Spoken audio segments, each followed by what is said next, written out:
Olá, sejam todos bem-vindos. Estamos chegando com o nosso podcast diretamente aqui dos estúdios da TV Comunitária de Cuiabá.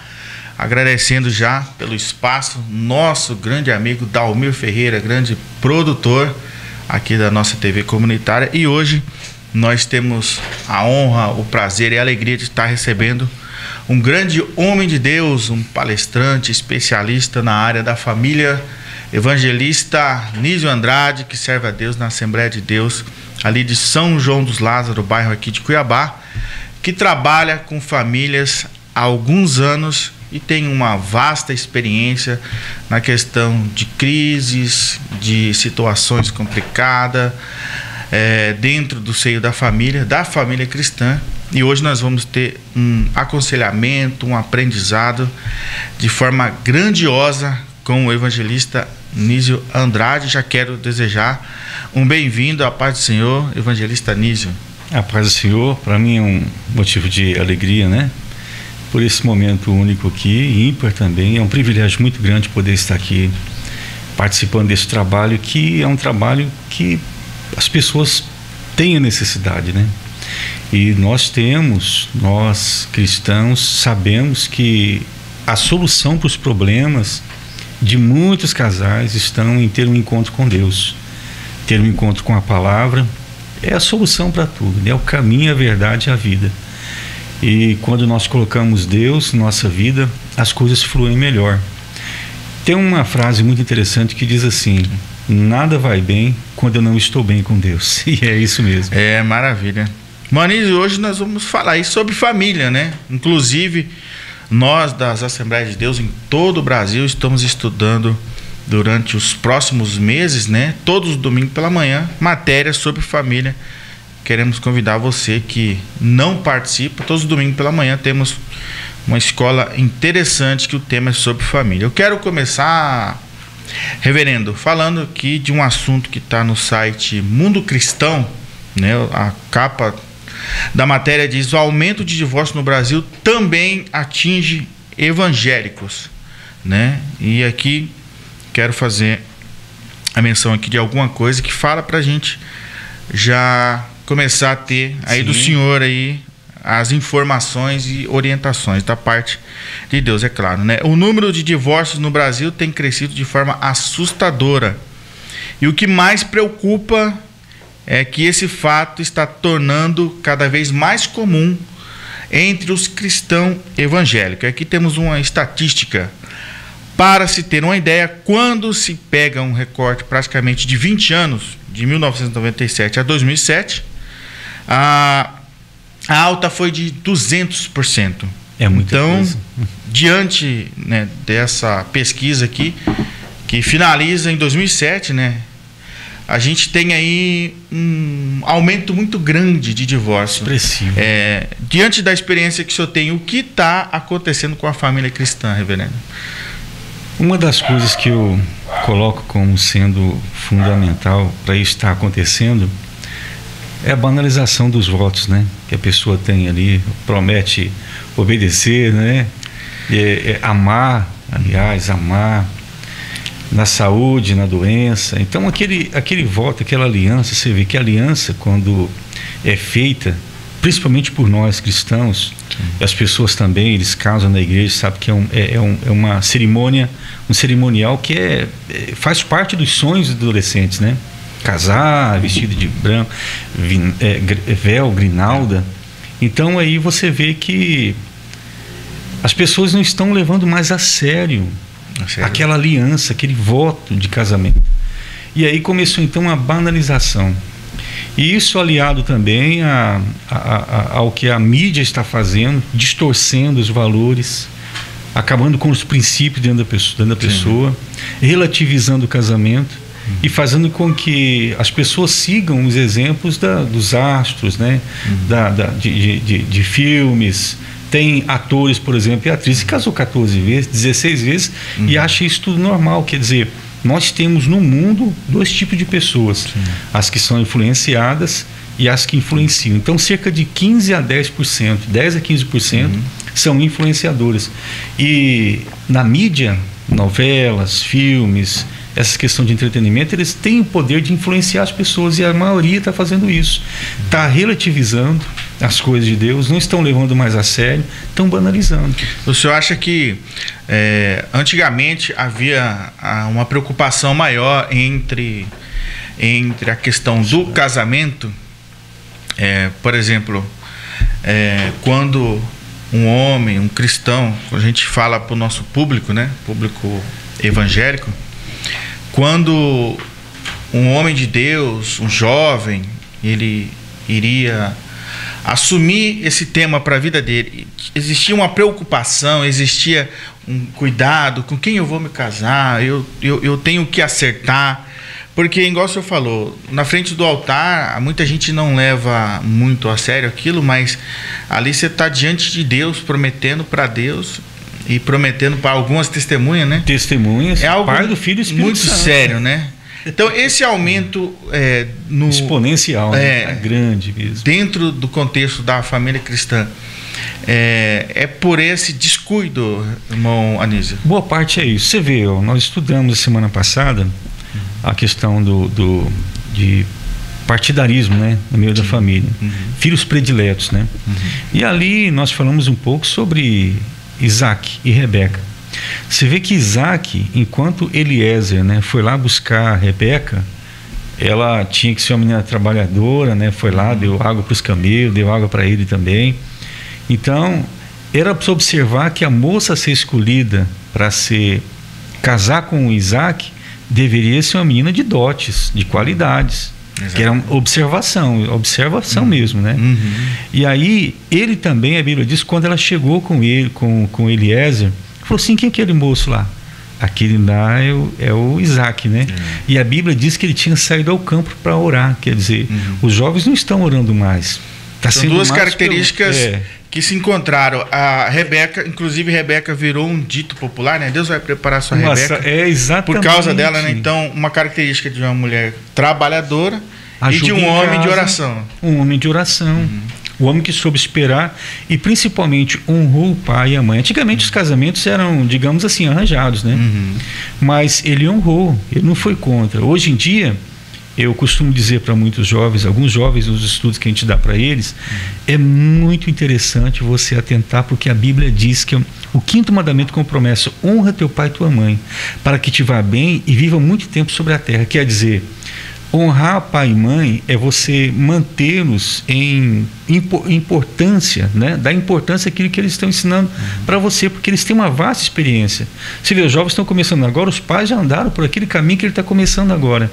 E todo filho que vai contra isso, ele acaba levando cabeçada lá na frente. Você vê uma coisa, tem hora que o pai fala assim: meu filho, não é bom você namorar, espera um pouco. Às vezes não é porque não é da vontade de Deus aquele namoro, mas não está no tempo, precisa de um amadurecimento, um conhecimento melhor, porque você não vai casar para ficar 2 semanas, 3 meses, segundo o que a palavra diz, é até que a morte o separe. Então tem que ser uma pessoa muito agradável para você fazer uma viagem de 30, 40, 50. Se a pessoa ficar numa viagem dentro de um barco, você já imaginou? 30 anos sobrevivendo à tempestade, uma coisa, maremoto, não é brincadeira. Então você tem que achar uma pessoa agradável, que tem os mesmos gostos que você. E os jovens não estão fazendo isso, estão olhando só para a beleza, a maior parte. Essa me agrada, como diz Sansão, eu quero ela. Algo que passa, né? Exato. Como que o jovem pode acertar hoje na questão do casamento, evangelista irmão Nísio Andrade? Porque diante do que a gente sabe, né, o casamento é eterno, o casamento, né, ele a questão do divórcio, Deus odeia o divórcio, está lá em Miqueias, né? É uma fala muito forte, né? Deus falou para Miqueias: eu odeio o divórcio. Então, ou seja, é algo descartado, né? Do projeto divino. Sim. Foi adaptado por causa da dureza do coração do homem. Né? Como que um jovem pode se encaixar dentro dessa instituição criada por Deus, né? Sem ter prejuízos futuros, né? Como que o jovem tem que ali usar um determinado meio ou alguma receita ou característica? Qual o caminho que ele deve tomar em primeiro lugar? O primeiro ponto que eu acredito, ele tem que ter comunhão com Deus. E não procurar Deus como sendo um antídoto somente quando ele está doente, entendeu?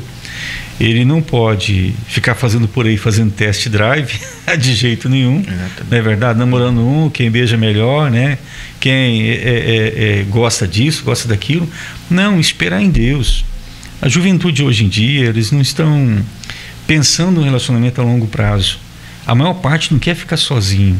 Aí fica namorando uma aqui, outra ali, uma aqui, outra ali, entende? Sim. E isso desagrada. O que o jovem precisa saber é o seguinte: Jesus, ele satisfaz todos os nossos anseios, preenche todos os nossos vazios. E a palavra de Deus diz que se nós buscarmos, a gente encontra.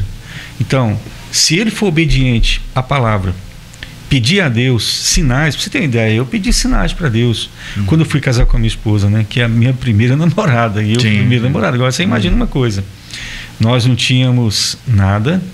No dia que nós noivamos, eu fiz uma listinha, dobramos o joelho e eu falei assim: você crê que Deus pode dar isso aqui dentro de 90 dias? Ela falou assim: olha, eu não creio muito não, mas eu vou pegar carona na sua fé. E fizemos aquela oração, apresentei para o céu, para Deus naquele momento, levantei as mãos, a mão assim, com aquele papel, segurei na mão dela, nós de joelho apresentamos, falei: Senhor, se é da tua vontade, o Senhor vai abrir as portas.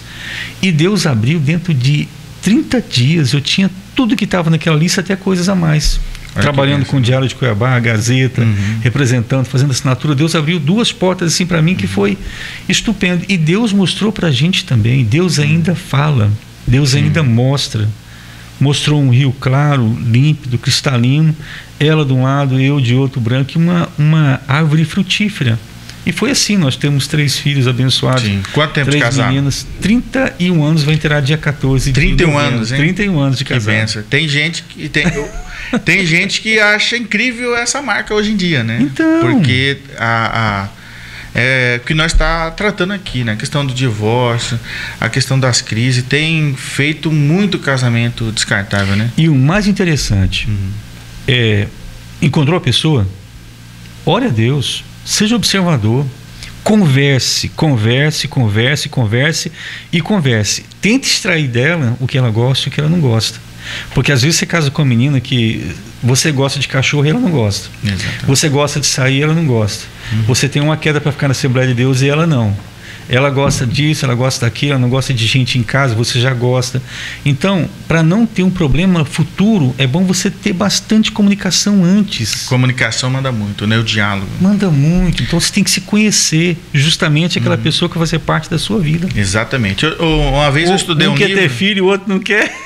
Uma vez eu estudei um livro, reverendo, que o tema dele, eu não sei se o senhor vai lembrar, eu não lembro o nome do autor, mas o tema dele dizia assim: o divórcio começa no namoro. Ah, sim. Exatamente por esses motivos. Por não ver os sinais, que estão bem claros. Eu já ouvi isso. A comunicação é muito importante, porque evidencia os sinais, né? E aí trata todos os temas. A probabilidade de dar errado lá na frente diminui muito. Isso. Né? Cai e muito. Porque existem situações ali que ambas as partes vai colocar em pauta e vai dizer: não dá para mim. Não vai dar, eu não vou aguentar. Existem situações, defeitos que falam assim: não, dá para superar, vamos conseguir viver, não é verdade? O amor supera, né? O amor supera. Agora, dentro do casamento, reverendo, o senhor tem uma parte da palestra que o senhor ministra, que fala sobre a família, um projeto de Deus, né? A família é a célula máter da sociedade, a célula mãe, a base, né? Sim. A família como projeto de Deus. O senhor poderia estar falando para nós aí qual as características dessa família e como nós podemos atingir essa meta? Então, olha só. O princípio de tudo que nós precisamos, nós como cristãos, as pessoas também que creem em Deus, né? É saber que Deus criou o casamento, criou a família. Foi Ele que instituiu. A primeira instituição foi o casamento. O primeiro milagre de Jesus no seu ministério terreno de 3 anos e meio, né? E começou aos 30, foi também no casamento. A transformação da água em vinho em Caná da Galileia. Agora você vê uma coisa. Então, Deus ama o casamento. E em Gênesis 2:18 diz: não é bom que o homem esteja só. Você vê, a solidão é terrível. Sim. Meu Deus, Aí quando a pessoa acha aquela cara metade, aquela fatia da laranja que faltava, né? as coisas melhoram, o homem fica bem mais alegre, que o homem é um ser social. Sim. Agora, então, precisamos, para o nosso casamento, para a nossa família dar certo, observar o manual do fabricante, do Criador, que é a Bíblia. Não tem como, de forma nenhuma, não existe maneira ou forma, não tem saída, não tem como uma pessoa viver feliz, ter um casamento abençoado por Deus, se não for segundo aquilo que Deus projetou. O marido respeitando e amando a esposa, sendo paciente com ela, tratando como Cristo tratou a igreja, amou a igreja, e a esposa respeitando o marido, tendo ele como líder dentro de casa. Não é porque a gente fala a palavra líder, é porque a pessoa fala assim, não, ele é um mandão, ele é o macho alfa, não sei. Não, não é isso. A questão que tem que haver alguém que lidera. E você vê que essa questão de liderança não é somente que o apóstolo Paulo fala, não. Tem pessoas que pensam que Paulo foi machista, né? Mulher ser submissa, sujeita e tá. Quando ele chegar no céu, vou perguntar para Paulo por que ele não gostava de mim. Não é questão de ele não gostar. A questão que ele observou lá no princípio de Gênesis. Deixa eu ver, o que aconteceu com a serpente que enganou Eva? 2 castigos, né? Você rastejará, e eu vou pôr inimizade entre você e o homem, entre o homem e você. O castigo para o homem foi: do suor do teu rosto comerás, né? E a terra será maldita por causa de ti. E para a mulher também foram 2 castigos. Sim. Por causa da desobediência. Porque Deus ama, mas Ele corrige. A Bíblia diz que Ele corrige aquele que Ele ama e açoita aquele que Ele tem por filho. E se eles não tivessem errado, pecado, né? O que aconteceria? Estariam bem, viveriam bem. Mas então há a desobediência aos padrões bíblicos e há também a consequência da desobediência. Então, para a mulher foi o seguinte: com dor você vai ter filho. O teu desejo será para ter um marido e ele te dominará. Quer dizer, se vai ter domínio, ele vai liderar. Então a esposa tem que submeter a esse domínio, não forçadamente, não forçosamente, não obrigatoriamente, mas quando ela vê Deus na vida do marido, aqui que nós estamos falando, quando a mulher vê Deus na vida do marido, e quando o marido ama a esposa da forma que ele deve amar, não sendo grosseiro, como está escrito em Colossenses 3,18, 3,19, vós maridos amai vossas esposas, e não sejais grosseiro, ásperos, não, irritadiços para com ela, a mulher se submete carinhosamente, de bom grado. É isso que tem que acontecer. Seguir os padrões bíblicos. Como eu disse, a nossa casa, ela pode ser transformada num lugar de cura, num lugar abençoado por Deus. Mas nós temos que levar Deus para dentro do nosso relacionamento.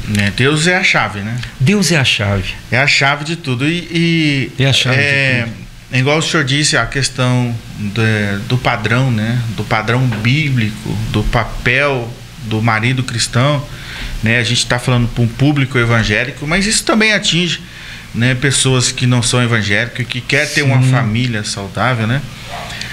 O homem tem o seu dever, né? Tem o seu compromisso, que precisa ser desenvolvido para que as coisas andem. Um dia eu vi um exemplo muito bonito falando sobre o marido e a mulher, que são peças diferentes. Sim. Peças diferentes, semelhante a um motor. Peças diferentes que se encaixam para dar funcionalidade, para funcionar de forma... As engrenagens. A engrenagem, ideal, né? Então, são essas diferenças que tem que haver um meio termo, um denominador comum, né?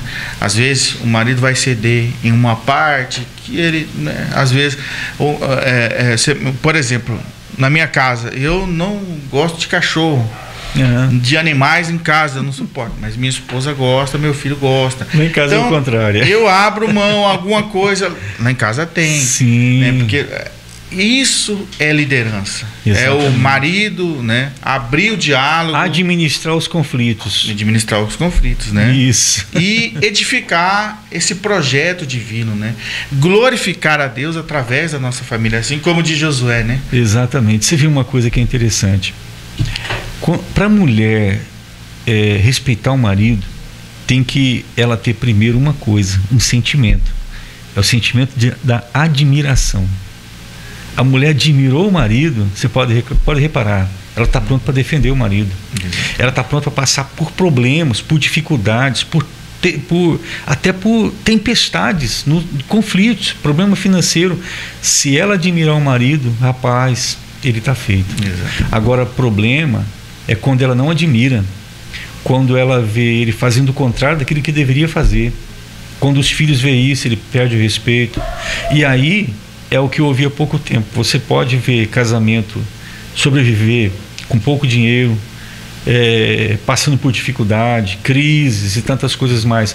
Mas quando você vê um casamento onde tem pouco respeito, onde há desrespeito, tem grande chance de ele não dar certo. Ele não dá certo. Então, respeito é fundamental. E para haver respeito tem que ver a admiração. É onde a mulher vê Deus na vida do marido e o marido vê Deus na vida da esposa. Exatamente. Mas esse negócio de ver Deus, talvez quem está nos ouvindo agora vai falar assim, mas esse negócio de ver Deus parece uma coisa meio sobrenatural, parece uma coisa assim meio que não dá para entender, mas tem como. Você vê Paulo, Gálatas capítulo 2, versículo 19 e 20, diz assim, já estou crucificado com Cristo e vivo não mais eu, mas Cristo vive em mim. Então, quando Deus vive dentro de nós, Ele tem a capacidade de tirar coisas ruins de dentro de nós, inveja, amargura, mágoa, depressão, por coisas do passado, né? Pode tirar a ansiedade. Quando Cristo vive dentro de nós, Ele tira a ira, tira a raiva. Ele tem essa capacidade, porque foi Ele que nos criou. E a lei da física, uma das leis é o seguinte: um corpo não pode ocupar o mesmo espaço do outro, né? Assim, exatamente. Ou é Deus, ou então é outra coisa. Você vê, quando a pessoa está irada, não é Deus que está ali. Mas quando a pessoa tem Deus e a ira vem, você rejeita porque é uma emoção negativa. Você fica vulnerável, né? Por isso que a Bíblia fala em Efésios, o capacete da salvação. Você fala assim, não, eu não vou ficar irado. Você pode experimentar, uma hora que começar uma tempestade na sua casa, um problema, uma discussão, se você quiser controlar, você se controla. Fala assim, pensa em segundos. Eu não vou explodir com meu marido. Eu não vou fazer isso. Começa a pensar em coisas boas, agradáveis, ver as qualidades dele, o que ele fez no passado, entendeu? Aí você vai contrabalanceando e em questão de segundo você vai ver que aquele sentimento vai passar. E isso vem como ondas. Exatamente. Agora, a ira abriga-se no seio dos touros. Então é necessário todos os dias o casal se perdoar mutuamente, pedir perdão e assim seguir a vida. É o que a Bíblia diz: ireis, mas não pequeis. Mas né? não pequeis. Isso revela uma condição natural do ser humano, né? A questão do pecado é uma decisão, né? Porque aqueles que foram libertos por Cristo, né? Paulo fala isso. Né? Paulo fala isso. Aqueles que foram libertos por Cristo não é mais escravo do pecado. Ele tem a capacidade de dizer não. Exato. Ao pecado, ou de dizer sim. O pecado não tem domínio sobre ele, né? Então, dentro dessa questão do casamento, o marido ou a mulher, ou o integrante da família, tem a condição dada por Deus de aplainar a ira, de contar até 10, igual o senhor falou, né? Agora, dentro do casamento, tem as questões das crises, né? Sim. Nós abordou no começo a questão do divórcio. Hoje nós temos a violência doméstica. E a violência doméstica dentro de uma família cristã parece que é algo inacreditável, surreal, né? Surreal. Mas o senhor que trabalha diretamente com esse tema e com famílias, o senhor sabe que tem, e tem bastante, né? A questão da traição, do adultério, né? Como o casal cristão que está passando por crise, ele tem que sobressair. Qual que é a maneira? O senhor já falou, né? Deus é a chave de tudo, tá? Mas nós temos muitos casais separados. Sim. Dentro das igrejas, abandonado, o marido prega, a esposa rege, enfim. Só que vivem crise constante dentro do casamento. Sim. O que fazer, chefe? Casamento de aparência. Escute bem. Alguns anos atrás, nos Estados Unidos, foi criado um programa de tolerância zero, de nome Tolerância Zero. Lá estava acontecendo muito assassinato em determinados pontos. Estupros, roubos, assaltos, furtos, cada um tem uma diferenciação, ataques, depredação. E aí veio um prefeito e ele mapeou os pontos de conflito com as autoridades locais e estava só aumentando. E colocou tolerância zero, mas primeiro teve que fazer o mapeamento dos conflitos. Manhattan está assim, não sei onde está assim, aqui é tal lugar, foi colocando no mapa, né, aqueles pontinhos vermelhos, né, igual você observa assim. E ali foi feito então um trabalho de prevenção. Várias equipes foram para lá para coibir, antes de acontecer, eles faziam o trabalho preventivo.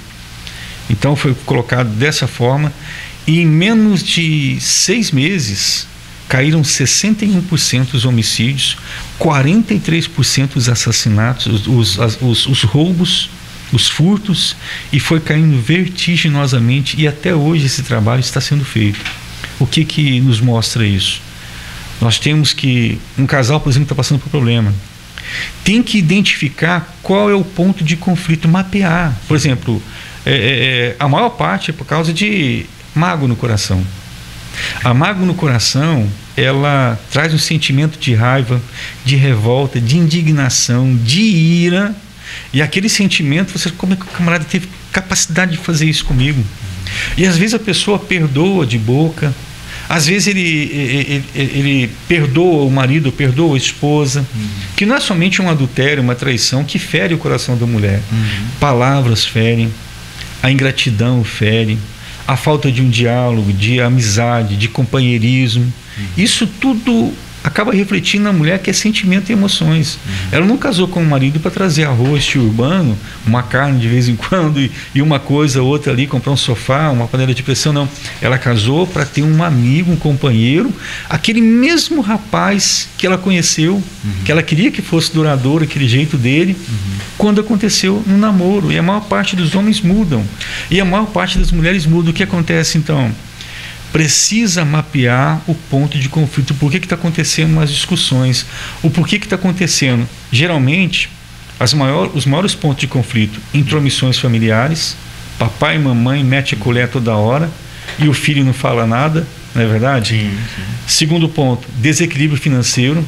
É quando o marido faz as coisas sem comunicar com a esposa e ela se acha um zero à esquerda. Fala assim, puxa vida, o que é isso? Não fala nada comigo, pede opinião para a mãe dele, para o pai dele, mas não pede para mim.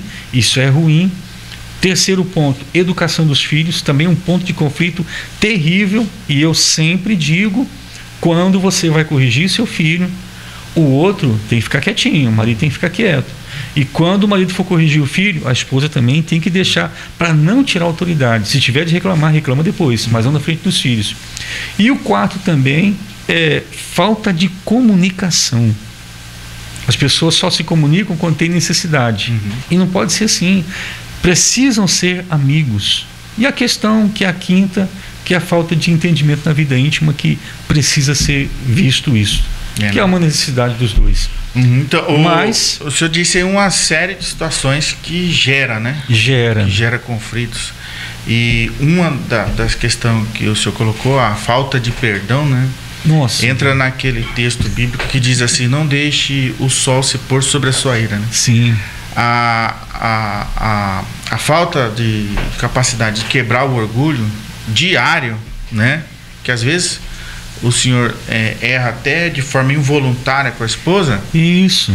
E aí o senhor mais para frente reconhece e entra na questão da comunicação, né? Simplesmente se abrir, pedir perdão, né? Ambos, e fazer com que aquilo não vá para o outro dia, né? E o sol, né, já não vai ter. Mas você falou orgulho, espaço naquela questão. Agora o orgulho mata, né? É esse orgulho. E aí a pessoa não deixa passar. E aí vai acumulando, né?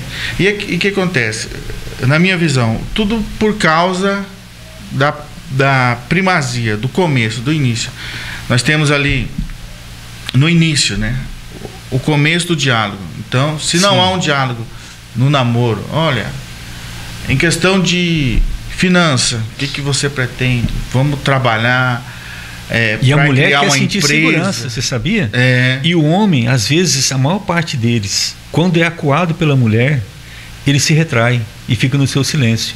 Às vezes sai de casa, ao invés de dialogar, conversar, buscar junto uma saída, é o que você está falando. Exatamente. Então até isso dá para identificar antes, né? Exatamente. E eliminar essas situações, né? Mas você vê uma coisa, eu costumo dizer algumas frases, né? Não sem contexto, mas sempre elaboradas assim, que a gente vê que dá para colocá-las, né, no intuito de ajudar a compreensão de quem está ouvindo. Escute bem, nós nos machucamos muito porque somos teimosos demais. A gente sabe o que é preciso, o que é necessário para a gente ter uma vida boa, uma vida abençoada, uma vida a dois satisfatória. Conhece. Mas nós somos teimosos.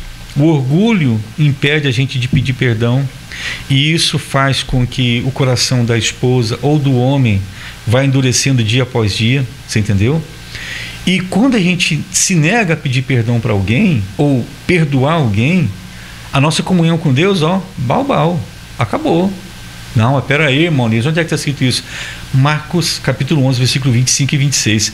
E quando estiverdes orando, perdoai, ponto.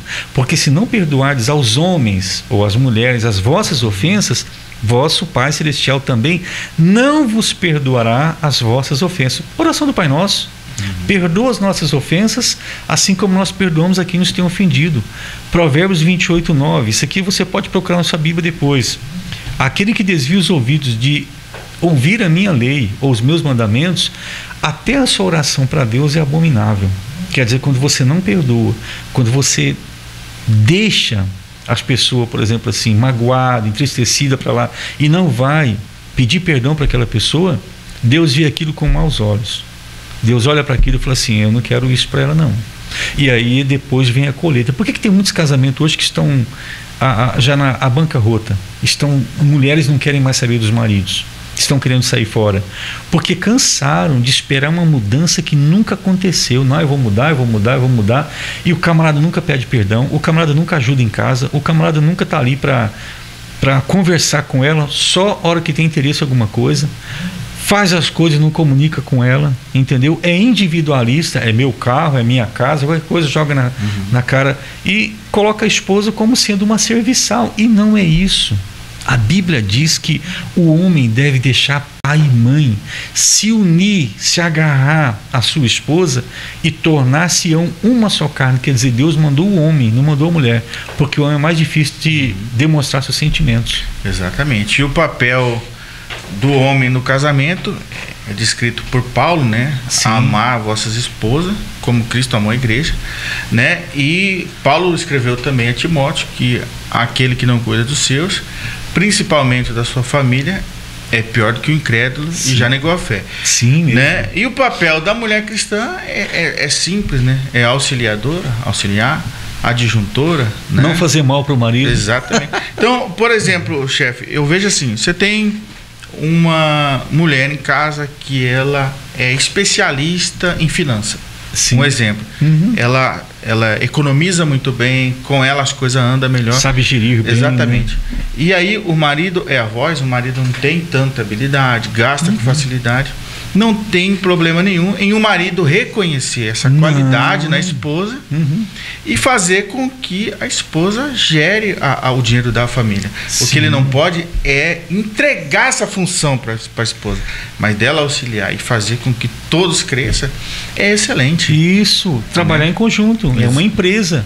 E os dois sócios precisam que a empresa vá para frente. Exatamente. Chefe, outro tema que é complicado, é polêmico, é sobre amizades, né? Sim. O casal, né?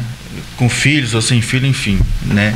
A questão da amizade, o homem ou a mulher pode ter amizade com pessoas solteiras ou pessoas do sexo oposto de maneira intensa, e aí entra a questão também da internet que facilita esse encontro. Vou te falar, a questão de redes sociais tem sido um dos temas que pessoas têm mais pedido para a gente falar nos encontros de casais que a gente tem ministrado aqui e fora também do estado. Mas veja bem, essa questão de amizade tem que entender o seguinte: depois que você casa, a sua vida não é mais de solteirinho, nada de celular. Como que deve ser a amizade Por exemplo, eu, Caleb, eu tenho uma amiga. Qual nível, até que nível eu tenho que ser amigo dessa amiga, que é desde solteiro, ou nível nenhum? Acredito que é da mesma forma que você imaginar sua esposa tendo amizade com outro homem, que é o sexo oposto, você não ia gostar de ver ela com certas liberdades. Aí você aplica isso para a sua vida, entende?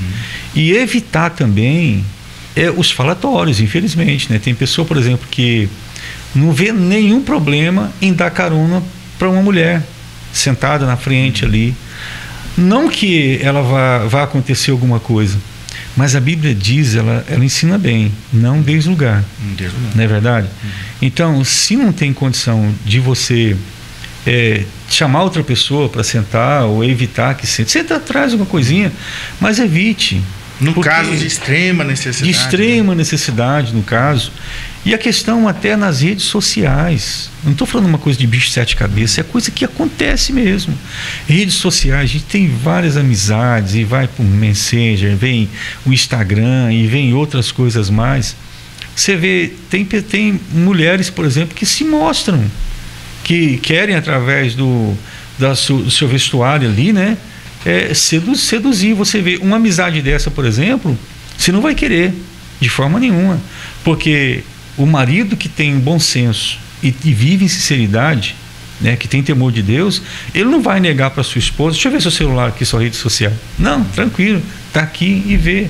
Se uma criança, o seu filho, o seu sobrinho, ou quem sabe qualquer pessoa pegar seu celular, ele não vai ver coisa errada ali, entende? Então, a questão até de você assentar para assistir alguma coisa, você tem que ver o seguinte: a amizade que você tem, as redes sociais que você acessa, você tem que pensar que Deus está te vendo. Isso provoca dentro de você um temor. E você seleciona as amizades, seleciona aquilo que você vê, seleciona as coisas que você acessa, as portas, as janelas que se abrem, e você começa a ser mais seletivo. O temor de Deus vai ampliando a sua visão espiritual, e você vê que certas coisas não é para você, aquela amizade não é para você. Então não adianta ter 30 mil seguidores, né? Sendo que você vê que certas pessoas ali não comungam com a mesma fé e tem uma influência ruim.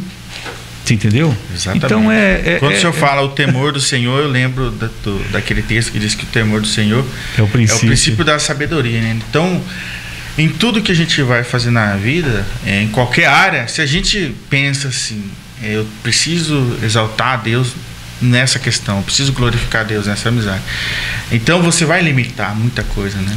Você vai colocar Deus em primeiro lugar. Se torna mais seletivo. Exatamente. E o problema da questão de você estar vulnerável, né, chefe? Porque se você vai, né, você tem uma pessoa, uma mulher, por exemplo, que ela não tem motivos nenhum para ter uma amizade de maneira intensa com uma parte do casal, ou com um do membro do casal. Sim. Eu acredito que a amizade, se for ter amizade, é da família, né? É de ambos, dos dois que estão ali, que trabalham junto.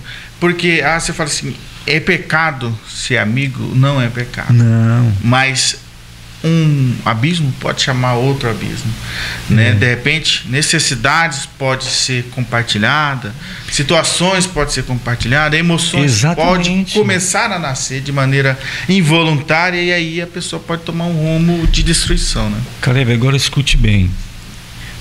Muitas vezes nós não atentamos para uma grande verdade. Nós estamos numa guerra espiritual. Aqui é um corpo. Você tem o seu corpo, cada um de nós, né? Ele é pó e cinza, como diz, né? Carne, tudo, ossos e tudo. Mas dentro desse corpo tem uma alma e tem um espírito. O espírito volta para Deus, mas a alma angustia, a alma entristece, a alma fica triste, no caso. Então, essa alma nossa, há uma guerra espiritual para nós cristãos que conhecemos a Bíblia, entendemos disso. Há uma batalha para nos vencer. Quando o adversário nos vence, ele nos joga na lama, nos leva para as coisas erradas, nos faz ver o errado como certo e o certo como errado, entende? Então o adversário muitas vezes faz o seguinte: Ele envolve a pessoa nas redes sociais. Você vê o nome redes, é para embaraçar mesmo. Internet, net é rede, você entende? Ele envolve as pessoas ali nas redes sociais, onde a pessoa tem uma vida bacana, tudo legal, tudo perfeitinho, amor pra cá, tudo dá certo nas redes sociais, você pode reparar. E ninguém quer postar. Não, os insucessos, negativo, fracassos, débitos, né? Então, aí ele semeia discórdia entre o casal, aí o marido vai para as redes sociais e lá tem aquilo muitas vezes que a esposa não fala para ele, porque ela está magoada. E às vezes isso acontece também com a esposa. Por que você acha que um homem se envereda na bebida? Por que você acha que um jovem entra nos quartos, os filhos dos quartos, e fica lá no quarto, isolado, jogando, e vai pro Street Fighter, e vai não sei o que, o UOL e outros mais, e vai jogando, entendeu? Envereda nas outras coisas mais. Por que outros enveredam nos vícios, crack e outras coisas mais, e drogas pesadas? Justamente porque ali ele vence e na vida real ele perde. Então muitos maridos e esposas estão enveredando nas redes sociais porque a vida ali é algo que traz prazer para eles, sendo que ali ele não está vendo, mas o adversário está roubando o tempo que deveria ser empregado para ele orar, para ele ler a Bíblia, para ele ter um diálogo com o filho, um diálogo com a esposa. Mas não, tem marido que chega, não conversa com a esposa, vai para o celular. O filho chega da escola, não vê o pai falando com ele, não conversa com ele.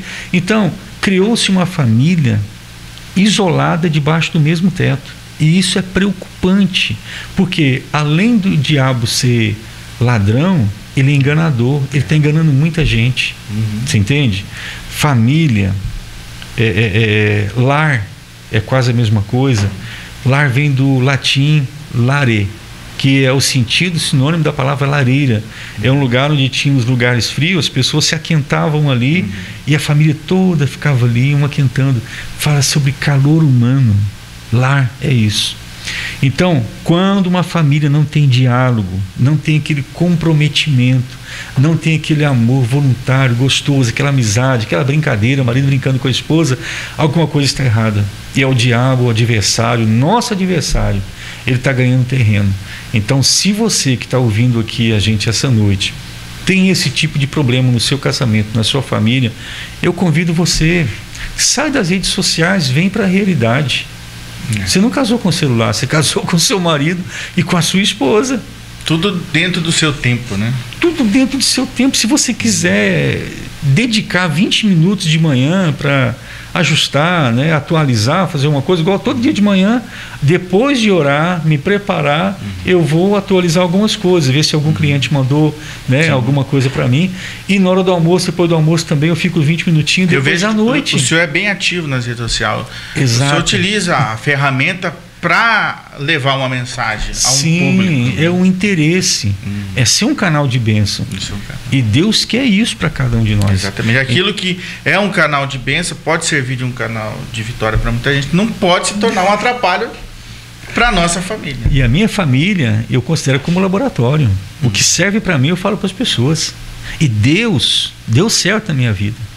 Eu não era para estar aqui, rapaz. Eu fui criado por 5 pessoas diferentes, família diferente. Fui conhecer meu pai com 17 anos. Fui conhecer minha mãe com 15 anos. Entendeu? É difícil de falar, mas eu tive que tirar algumas vezes minha mãe da prisão. Bebia, entendeu? Família totalmente desestruturada. Meu pai faleceu, entendeu? Eu nem cheguei de ver. Mas todas essas dificuldades forjaram em mim um caráter diferente. Porque Deus viu a minha vida, viu o quanto eu era infeliz, o quanto eu precisava de uma chance, e Ele me deu essa chance e eu agarrei, aceitando a Cristo, aceitando os mandamentos dele, e vi que isso é o caminho certo. E o senhor rompeu com esse laço familiar. Era para ele ser revoltado, né? Colocou Deus na frente e aprendeu com o erro, né? Exatamente. Reverendo, o investimento, né? A gente falou já de divórcio, do que né, pode fazer uma família ser destruída, né? Sim. Né? E para a gente ter uma família edificada, madura, uma família na presença de Deus, dá trabalho. Por quê? Porque a família é uma instituição perfeita, porque foi criada por Deus. Deus não cria nada imperfeito, porém ela é composta de pessoas imperfeitas. Né?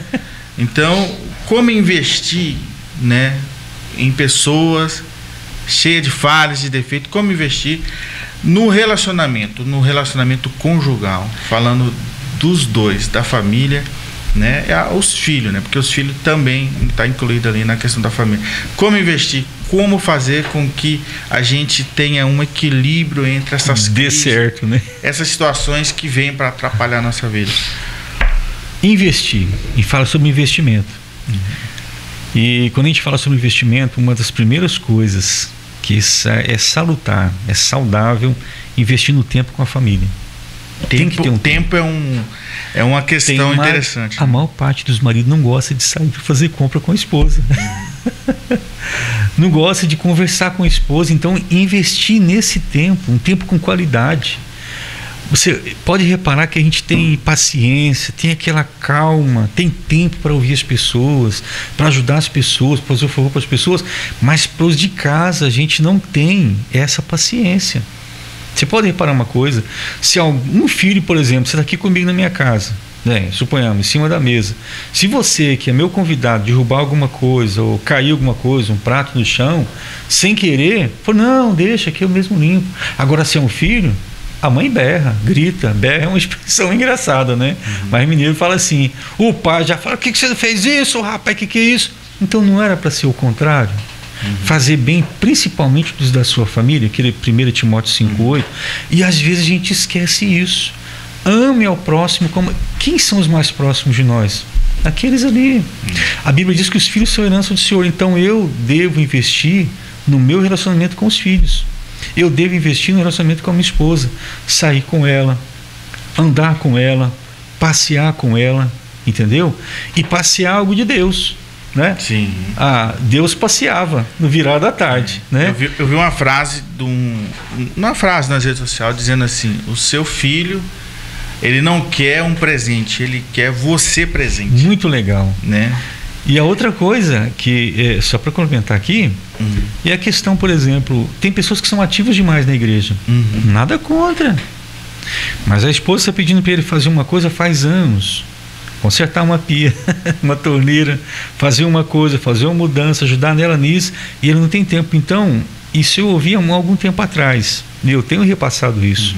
As coisas boas você tem que repassar. Nem que seja necessário, falte um culto, mas repare as coisas na sua casa. Exatamente. Seja um pai presente, seja um marido abençoado, carinhoso. Tira aquela noite para você sair. Cuida da base, né? Cuida da base. É isso mesmo.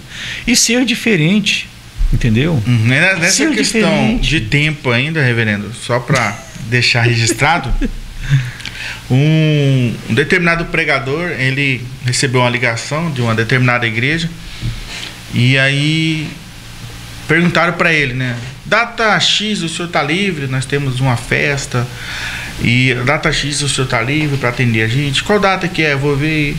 Não, eu não vou estar livre, eu estou com agenda.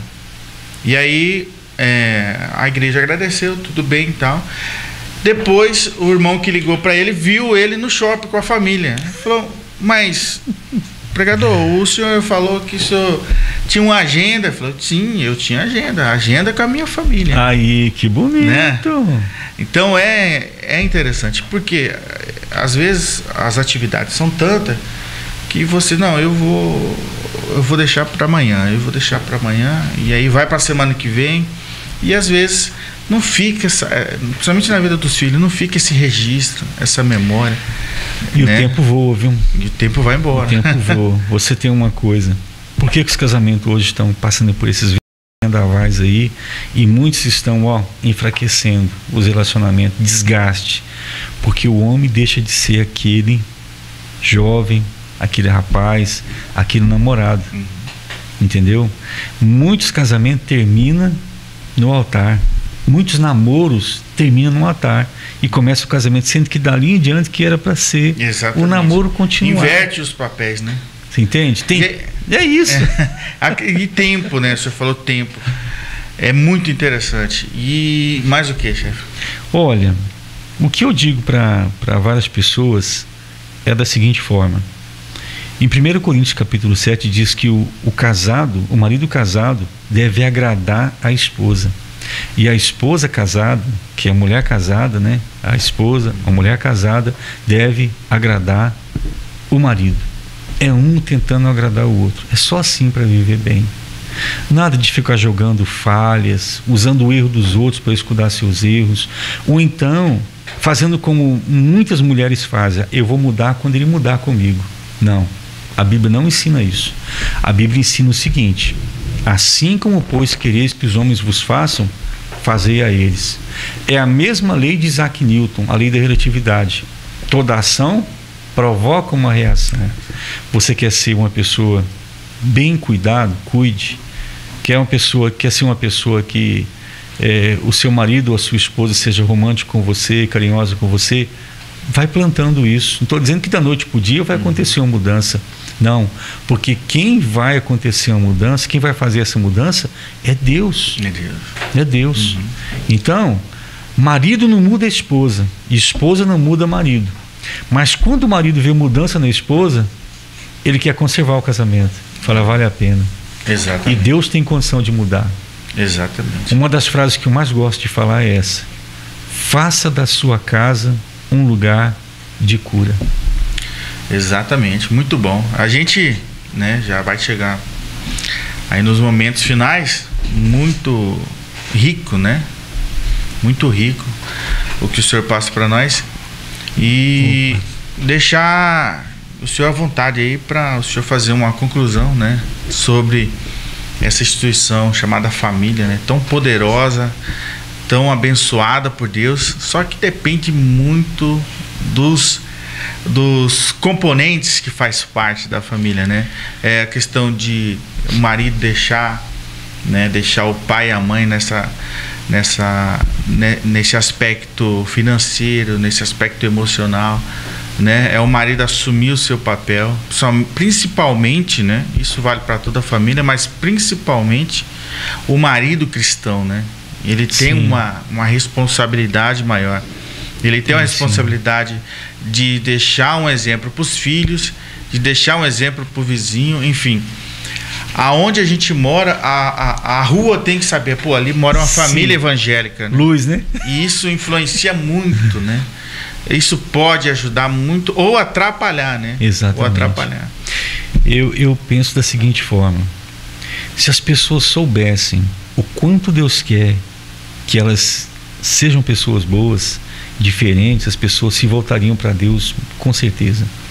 Você vê uma coisa que eu costumo dizer: quando nós reconhecemos o nosso estado de miserabilidade, quando o homem está passando um problema no casamento, uma família está enfrentando um processo, né, de desintegração, estagnação, aquele problema sério, se ele se voltar para Deus, se o meu povo chama pelo meu nome, se humilhar com humilhação e orar e buscar a minha face, né, e se arrepender dos seus pecados, então quando o homem se arrepende, quando ele vê, irmão, eu já vi várias pessoas da alta sociedade me procurar, conversar comigo dentro de carros que parece aqueles bonito demais, sentar comigo e chorar, dizendo assim: eu não quero perder a minha esposa, me ajuda, me disseram que você é um bom conselheiro. E em condomínios, em tantos lugares, entendeu? Pessoas não crentes procurando, porque quando eles viram que a mulher ia embora, quando o marido ia embora, eles pediam orientação. E às vezes eu ia com minha esposa, ia sozinho também, logicamente para conversar com o casal, né? Nunca aconselhei assim, mulher sozinha, tem que precaver quanto a isso. Então, a base de tudo é você temer a Deus e crer que Ele pode mudar a sua situação. É como você chegar no especialista e ele dizer para você: olha, você tem que tomar esse remédio aqui, porque você está com isso, isso e isso. Se você for uma pessoa que tem bom senso e quer que as coisas realmente aconteçam, a cura, você vai pegar aquele remédio, vai levar para sua casa, vai começar a fazer uso dele diuturnamente, se é de 8 a 8 horas, se é 4 ml, se é 10 ml. Agora há pessoas que vêm, pedem conselho, mas dentro dele fala assim: ele não falou o que eu quis. O erro não está em mim, o erro está em fulano, o erro está na minha esposa, e sempre terceiriza a culpa e não assume que parte da culpa é a síndrome do Éden. Ninguém erra sozinho, é isso. Então o que acontece? Para Deus trabalhar no coração da pessoa, ele precisa viver arrependimento, humildade, entendeu? E desejo de mudança. Tem um pensador grego, eu não vou nem citar o nome dele aqui, que ele diz assim: antes de você oferecer a cura a alguém, pergunta-lhe primeiro se ele está disposto a desistir das coisas que o fizeram adoecer. Você vai numa pessoa, você está com um problema de estômago, né? Ou está com diabetes, ele vai falar para você: olha, você tem que parar com isso, refrigerante, doce, isso, tem que parar com tudo isso, dormir a noite de sono, começar a andar, isso, fazer uma dieta. Se você for uma pessoa sensata, você vai parar com tudo aquilo. Mas se você não for, você vai continuar, daqui a pouco morre. Muitos casamentos estão assim, já estão na UTI, já estão em coma, já estão praticamente sedados. Mas se a pessoa, naquele momento, um deles pedir ajuda para Deus, Deus vai falar assim: você quer ajuda? Então eu quero que você faça assim, assim, assim. Eu vou te dar a dica. Vai seguindo minhas instruções. O mapa é esse. E se a pessoa tiver essa humildade, tem tudo para dar certo. Mas se não, vai somente ouvir, vai participar de seminário, vai comprar livro do Augusto Cury, vai comprar vários livros e vai fazer isso, e vai para Cláudio Duarte, vai para um e para outro, e não vai mudar. Vai ter a teoria, mas não a prática. A prática não. Então Deus nos chamou para dar vida. Deus nos chamou para dar vida. E isso é muito importante, é vida com abundância. Ele nos chamou para ter paz, para ter equilíbrio emocional. Equilíbrio emocional, isso fala muito, rapaz. Você tem um equilíbrio emocional para você não gritar com alguém, para você não ficar nervoso com as pessoas, estressado, ansioso. E a ansiedade é um quadro que está aumentando cada vez mais e trazendo problemas, síndromes, né? Do pânico, depressão, angústia, a pessoa com insônia, entendeu? E tantas outras coisas mais. E nos transformar em pessoas diferentes, mansos, humildes, pessoas diferentes. É isso que Deus quer para nós. Maravilha, muito Amém? bom. Amém. É excelente, né? Eu costumo dizer nas escolas dominicais, assim, onde a gente coopera, que o líder da família, ele que tem que ter primeiro, a primeira liderança tem que ser a liderança do eu, né? Gálatas 5:22, né? Domínio próprio. A partir daí, quando ele domina as suas emoções com excelentes, ele está preparado para liderar uma família e posteriormente um trabalho para Deus. Reverendo, Deus abençoe, muito obrigado. Amém. Tamo junto nesse episódio, Dalmir.